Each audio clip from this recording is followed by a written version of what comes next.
Hola amigos, welcome to Ambivert Ash. This is your free grammar series जिसमें हम parts of speech already covered कर चुके हैं जिसके 2 videos हैं. If you have not seen those, please go and watch it first. And then let's start with subject verb agreement जो कि grammar का next बहुत ही important topic है.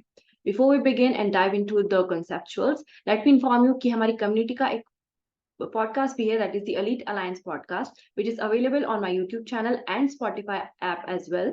So please go check it out. It will help you immensely with your pronunciation, vocabulary, speaking, accent, etc. Now we can begin with subject verb agreement. सबसे पहले तो subject verb agreement है क्या? Subject क्या है? जिसके बारे में हम sentence में बात कर रहे हैं, right? The person, place, thing, whatever, mostly it is the noun. Verb क्या है? The action.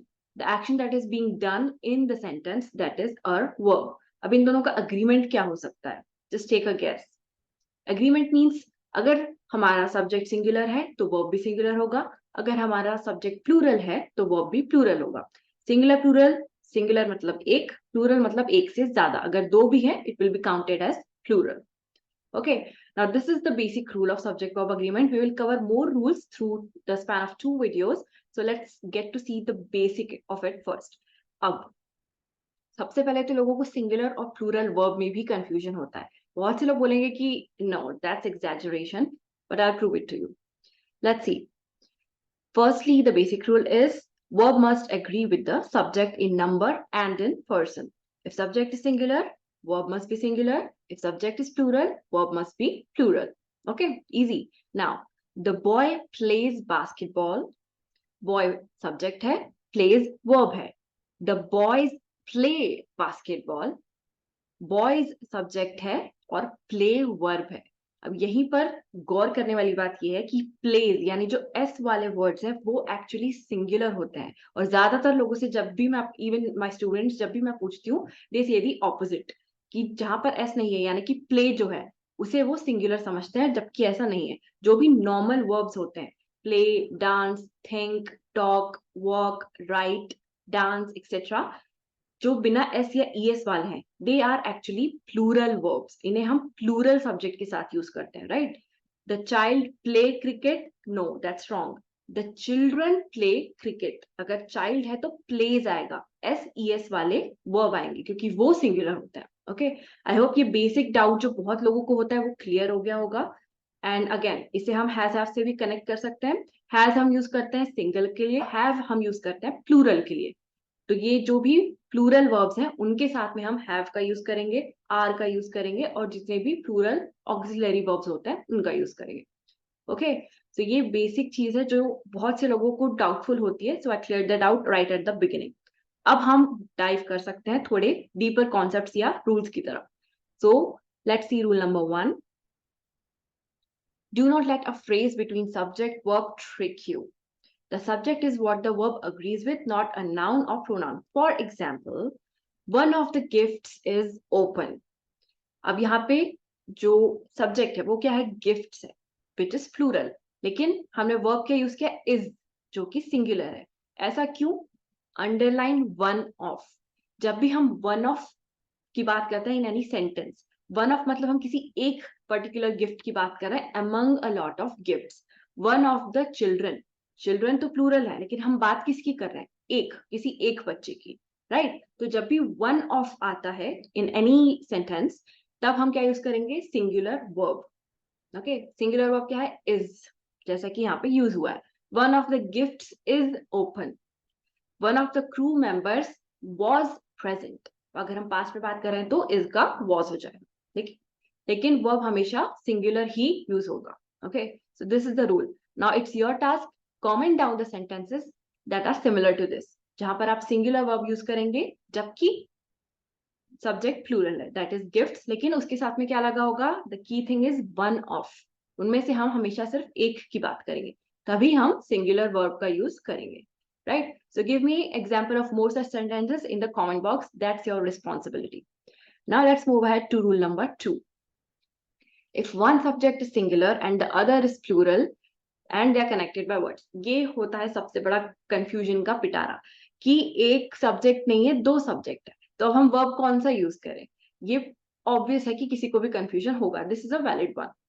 सो ये ज्यादातर किस तरीके के सेंटेंसेस में होता है जहाँ पे नाइदर नॉर और दीज टाइप के कोरिलेटिव कंजंक्शंस यूज होता है। कोरिलेटिव कंजंक्शंस क्या है वो भी हम आगे सीरीज में कवर कर लेंगे, सो डोंट वरी। फिलहाल मैं आपको शॉर्ट में बता देती हूँ, कोरिलेटिव कंजंक्शंस वो होते हैं जो पेयर में काम करते हैं, बेसिकली आइदर और, neither nor, not only but also. तो ऑब्वियस है कि वहां पे एक से ज्यादा सब्जेक्ट होगा, राइट? होंगे। हिंदी में भी सेम चीज चलती है। ओके, सो यहाँ पर जैसे एग्जाम्पल दिया है, आइदर द लीडर और the members agree. Okay, agree again क्या है, सिंगुलर वर्ब है या प्लूरल वर्ब है? एस या ईएस नहीं लगा है, मतलब ये कौन सा है? प्लूरल वर्ब है। अब हम कैसे डिसाइड करेंगे कि हमें सिंगुलर वर्ब यूज करना है या प्लूरल? सिंपल है, क्या लिखा हुआ है यहाँ पे? Use the subject that is closest to the verb. Okay, मतलब कि सेंटेंस में हमारा वर्ब क्या है? अग्री है। किसके पास में यूज हुआ है? मेंबर्स के पास में। अब मेंबर्स क्या है? प्लूरल है, तो हमने क्या यूज किया?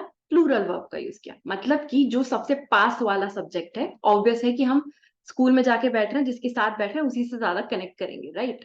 तो हमारे पास का जो सब्जेक्ट है उसी के हिसाब से हम अपना वर्ब का यूज करेंगे। सो आइदर द लीडर और द मेंबर्स अग्री, अगर इसे हमें स्विच कर दें, आइदर द मेंबर्स और द लीडर, अगर हम लीडर बाद में लिखते तो फिर वर्ब क्या यूज होता? अग्रीज, यानी कि सिंगुलर, क्योंकि लीडर क्या है? सिंगुलर वर्ब है, उसके साथ में सिंगुलर सब्जेक्ट है, तो उसके साथ में सिंगुलर वर्ब भी होता है, that is agrees. I hope कि आपको क्लियर है कि एस ई एस वाले सिंगुलर वर्ब होते हैं। अगर अभी भी आपको कोई डाउट है, I am giving you this activity. एक कॉलम लीजिए, दो पार्ट में एक पेज को डिवाइड कीजिए, यहाँ पे लिखो सिंगुलर वर्ब, यहाँ पे लिखो plural verb. Okay, and whenever you get confuse, look at this chart. जो प्लूरल वर्ब है वहां पे बिना एस ई एस वाले आप पूरे वर्ड्स लिख लो, play, dance, think, taught, walk, etcetera. और यहाँ पे एस ई एस वाले, सिंग्स, थिंक्स और ब्रिंग्स और waters, she waters the plant. She क्या है? Singular, waters singular. तो इस तरीके से आपको कंफ्यूजन नहीं होगा कि वर्ब जो है वो सिंगुलर है या प्लूरल है। Okay, so I hope rule number 2 is clear to you, कि जब भी दो सब्जेक्ट है तो जो पास वाला सब्जेक्ट है उसके हिसाब से हम वर्ब करेंगे। Now again your task, write down similar examples in the comment box. Okay, okay, let me give you one more, either the leader or the members. Okay, either the teacher or the students were present. Teacher single, students plural. तो जब students pass है तो हम क्या use कर रहे हैं? Verb, sorry verb. Verb क्या यूज कर रहे हैं? वर्ब। इसी को अगर हम स्विच कर दे, आइदर द स्टूडेंट्स और द टीचर वॉज प्रेजेंट। अब टीचर आगे आ गई, यानी हमारे वर्ब के पास आ गई, और टीचर क्या है? सिंगुलर है, तो वर्ब की जगह हमारा वर्ब क्या हो गया? वॉज हो गया। अगर आपको अभी भी कंफ्यूजन है, go little back in the video, शुरू से एक बार फिर से सुनिए, you will get it. Okay, now let's go to rule number 3। If a sentence starts with there or here, the subject will always come after the verb. This is actually not really inclusive in your spoken English, but फिर भी क्योंकि grammar का series है, so you should know all kinds of rules. So अगर there और here यानी कि basically जो locative, जो location से related हमारे words हैं, there, here, where, etc., तो उसके साथ में जो subject है वो हमेशा verb के बाद आएगा। अभी तक हमने क्या देखा है? मेंबर्स सब्जेक्ट है, जितने भी सब्जेक्ट है वो वर्ब के पहले आ रहे हैं। लेकिन जब हम लोकेशन पे बेस्ड सेंटेंसेस बनाते हैं, देयर और हियर, तो उसमें एक नोटिस करने वाली बात है जो हम ज्यादातर नहीं करते हैं, कि उसमें जो सब्जेक्ट है वो वर्ब के बाद आता है। देयर आर चिल्ड्रन आउटसाइड, यहाँ पे वर्ब क्या है? ऑक्सिलरी वर्ब आर है, and children is the subject जो कि वर्ब के बाद आया है। तो ये भी एक ध्यान में रखने वाली चीज है। So we have covered 3 basic rules which covers the content of today's video. आपके tasks हैं दोनों rules के example comment box में लिखना, YouTube channel को subscribe करना और notification icon पे click करना, और मेरी podcast देखना या सुनना.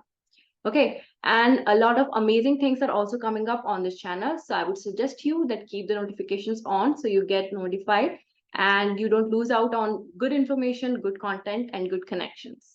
So that's all for today's video. I hope you learned something. I hope you enjoyed, and I hope that you do the action that you have been told to do.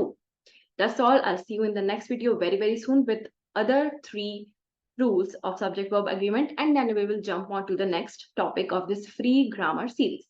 That's all for this video. Thank you for being on my channel. Love, love. Adios.